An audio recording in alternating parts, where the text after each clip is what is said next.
Hello everyone, welcome back to Anubhav academy. ये section B का part 6-7 होगा, जिसमें हम लोग बात करेंगे क्वेश्चन नंबर 61 टू 70। आप किसी भी एमएससी लेवल एंट्रेंस का प्रिपरेशन कर रहे हैं तो आपके लिए बेनिफिशियल होने वाला है। चलिए शुरू करते हैं फर्स्ट क्वेश्चन से। कहता है in equalize cell culture 1 ml was diluted to 1 10⁻⁻16 fold और इतना जो है एक प्लेट में लिया गया फॉर प्लेटिंग। 24 घंटे बाद उसका जो CFU आया, कितना कॉलोनी आया? 150 कॉलोनी आया। तो कहता है इनिशियली कल्चर में कितना CFU हो सकता है। तो ये देखिए बहुत ही आसान है, एक सिंपल सा फार्मूला होता है। CFU पर ml बराबर क्या होता है?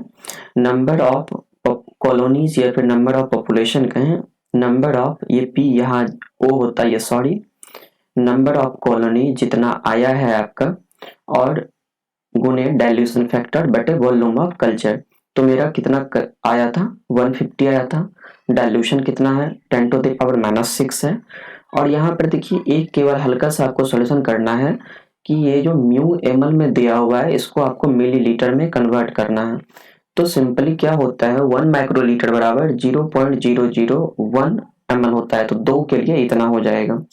ओके, जब आप सिंपली इसे आप कैलकुलेट करिएगा कितना आएगा? 7.5 × 10⁸। तो राइट आंसर इसका ऑप्शन ए होगा। अगर दिक्कत है तो हम यहाँ कैलकुलेट कर सकते हैं। सिंपली इसे आप जब यहाँ से इरेज कीजिएगा तो ऊपर कितना आ जाएगा? 1000 आ जाएगा। और जब आप इसे आप डिवाइड करिएगा तो लगभग कैलकुलेशन करने पर आपको इतना आंसर आपका आ जाएगा। आई थिंक इसमें कोई दिक्कत है नहीं, जो कोई बड़ी बात हो। ठीक है, ओके, हम लोग मूव करते हैं नेक्स्ट क्वेश्चन की तरफ। देखिए कहता है if the genotype of an individual is, ये आपका, तो कहता है how many types of gamete will be produced by this individual. तो सिंपली टाइप ऑफ गैमीट के लिए क्या होता है? 2⁻n। n कहने का मतलब इस पर कितना हेटेरोजाइगस कंडीशन में है।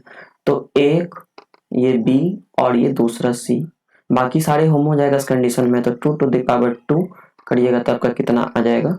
राइट आंसर आपका डी, ऑप्शन डी होगा, 4 होगा। ओके, कोई बड़ी बात नहीं था। अगर वहीं पर फिनोटाइप या जीनोटाइप पूछता तो नंबर ऑफ जीनोटाइप निकालने के लिए हम लोग क्या करते हैं? 3 पर पावर n करते हैं, है ना। उसमें नंबर ऑफ गैमीट हो जाता है n बराबर। तो ये सारा बात जेनेटिक्स का है, इस पर कई तरह का क्वेश्चन पूछा गया है। नेक्स्ट क्वेश्चन देखिए क्या कहता है। DNA polymerase 1 has the following activity. क्या क्या चीज होता है? 3' to 5' exonuclease, 5 to 3 polymerase, 5 to 3 exonuclease. तो हाँ बिल्कुल सही, ये सारे एक्टिविटी DNA पॉल 1 में मौजूद होता है। इसके अलावा यहाँ पर अगर आप लोग कमेंट में बताइए कि मेन DNA रेप्लिकेटिंग एंजाइम कौन होता है प्रोकैरियोट्स में, कमेंट में हमें बताइए। यहाँ पर आप देख सकते हैं कि DNA पॉल की एक्टिविटी क्या क्या है और DNA पॉल 2 की या पॉल 3 की। ओके, तो यहाँ पर पॉल 3 में देखिए पॉलीमरेज एक्टिविटी भी है, एक्सोन्यूक्लियस भी एक्टिविटी भी है। ओके, देखिए अब अगला सवाल कहता है एक कोई एक्स लिंक्ड डोमिनेंट डिसऑर्डर है। ये मान लीजिए एक नॉर्मल मेल है XY, ओके, और एक कोई कैरी इन्फेक्टेड फीमेल है, ये शादी की, मतलब XI हम लोग ले सकते हैं, जो इन्फेक्टेड है। तो कह रहा है कि उसका जो बच्चा होगा कितना % सही होगा या क्या होगा ऑप्शन के अकॉर्डिंग। तो आप सिंपली देख लीजिए, एक तो ये लड़की हो जाएगा, दूसरा क्या हो जाएगा? ये लड़का हो जाएगा, ठीक, जिसमें एक नॉर्मल है एक इन्फेक्टेड है। वहीं पर अगर हम नीचे बात करें तो ये जो लड़की होगी नॉर्मल होगी फिर से, और सॉरी ये जो लड़का होगा ये इन्फेक्टेड होगा। मतलब क्या होगा? 50% लड़का जो होगा, मतलब 2 लड़का हुआ, 2 लड़का में एक लड़का क्या होगा? हाँ, वो इस बीमारी से इन्फेक्टेड होगा। वहीं पर 2 लड़की में एक लड़की जो होगा वो भी इन्फेक्टेड होगा इस बीमारी से। राइट आंसर होगा ऑप्शन ए आपका।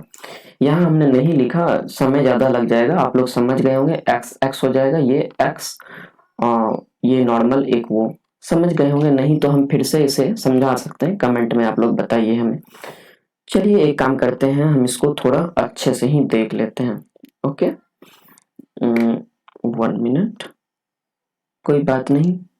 चलिए देखिए, सिंपली x और आपका xi, ठीक। तो एक जो यहाँ पर आया xi वाला, ये आपका इन्फेक्टेड आया, ओके। एक नॉर्मल आया, नॉर्मल हम छोड़ देते हैं। ये देखिए, ये क्या बना देगा, एक तो नॉर्मल आपका हुआ xy, वहीं पर ये वाला अगर होता है तो क्या हो जाएगा, सॉरी xi और ये y। बिल्कुल आसान है, कोई बड़ी बात नहीं था। थोड़ा सा ऊपर पूरा ओवरलैप कर जा रहा था, इसीलिए मैंने इसे दोबारा कर दिया। tDNA carries which of the two phytohormone biosynthetic gene? क्या क्या भाई, ऑक्जीन, जिब्रेलिन, जिब्रेलिन या ethylene, cytokine, gibberellin, auxin, cytokine. क्या होगा, ऑप्शन ए। चलिए, ऑप्शन डी राइट आंसर, बिल्कुल सही। कुछ लोगों ने ऑप्शन बी भी अटेम्प्ट करने का कोशिश किया होगा, या ऑप्शन सी। राइट आंसर क्या होगा, ऑक्जीन और साइटोकाइन। यहाँ पर देख सकते हैं, ये टिप आई प्लाज्मिड का है। यहाँ पर देखिए ऑक्जीन है और ये आपका साइटोकाइन, 2 फाइटोहार्मोन है और ये ओपाइन है। ओपाइन का क्या काम होता है, आप लोग नीचे कमेंट में बताइए हमें, ओके। देखिए कहता है choose the epimers from the following pairs of sugar. अच्छा चलिए, इसमें भी एनिमेशन सपोर्ट नहीं किया है, तो आप लोगों को आंसर पता चल ही गया होगा, कोई बात नहीं। क्या होगा राइट आंसर, हाँ, ग्लूकोज और गलैक्टोज जो होगा राइट आंसर होगा। ये एक दूसरे का ईपीमर है। ईपीमर कहते किसको हैं, जो केवल एक जगह पर वैरी करे कायरल कार्बन पे। जैसे यहाँ पर देखिए ग्लूकोज सारा स्ट्रक्चर सेम है, लेकिन यहाँ 3 प्राइम पे इस तरफ है OH और यहाँ पर देखिए 4 केवल एक जगह वेरिएशन है, बाकी सारा सेम चीज है। तो ग्लूकोज और गलैक्टोज क्या है, ईपीमर। और एनोमर किसको कहते हैं, जैसे अल्फा और बीटा फॉर्म होता है उसको हम लोग एनोमर कहते हैं। यहाँ पर आप देख सकते हैं, अल्फा और बीटा फॉर्म को हम लोग एनोमर कहते हैं। अच्छा, ये सवाल जो है थोड़ा सा कैलकुलेटिव है और मेरे पास थोड़ा समय का अभाव है, तो हम इस सवाल को आप लोगों के लिए छोड़ रहे हैं। आप लोग नीचे बताइए इसका आंसर क्या होगा विद प्रॉपर एक्सप्लेनेशन। नाउ अरे चलिए, इसमें भी एनिमेशन नहीं हम डाल पाए, कोई बात नहीं। In most case the immune cell that recognize antigen in complex with MSC1। MSC1 किसको रिकॉग्नाइज करता है, साइटोटॉक्सिक टी सेल को या हेल्पर्स टी सेल को। ये दो तो ऐसे आप एलिमिनेट कर सकते हैं, हाँ। तो ये साइटोटॉक्सिक टी सेल को रिकॉग्नाइज करता है MSC1, और उस पर जो ये रहता है CD8, ये एग्जाम में कई बार पूछा एसोसिएटेड होता है CD8 से। वहीं पर CD4 किससे, MSC2 से, और ये हेल्पर सेल को रिकॉग्नाइज करता है MSC2 molecule. Which of the following amino acid is most hydrophobic? सबसे ज्यादा हाइड्रोफोबिक कौन होता है, सेरीन या एस्पाराजीन? क्या, बिल्कुल नहीं, आइसोलीसिन जो होता है ये सबसे ज्यादा हाइड्रोफोबिक होता है, और सबसे ज्यादा हाइड्रोफिलिक कौन होता है, आर्जिनिन। आप सभी लोगों के लिए एक इंपॉर्टेंट नोटिस, जिन्होंने भी अभी तक चैनल को सब्सक्राइब नहीं किया, पहले चैनल सब्सक्राइब करिए। कर लिया, गुड। देखिए अगला सवाल कहता है एक कोएंजाइम मेटल और metal ion that is very tightly और even covalently bound to the enzyme protein is called. क्या कहलाता है भाई, आप लोग तो ऐसे बता सकते हैं इसे, बिल्कुल सही, प्रोस्थेटिक ग्रुप कहते हैं उसे, है ना।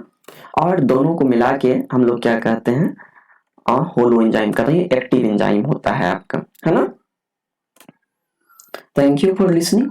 आप सभी लोग हमसे जुड़ सकते हैं, नीचे दिए हुए नंबर पे आ रहा है ईमेल आईडी के थ्रू। आप बिल्कुल हमें बेशक बताइए हम क्या चीज पे वीडियो बनाएं, क्या सुधार करना चाहिए। Thank you for listening.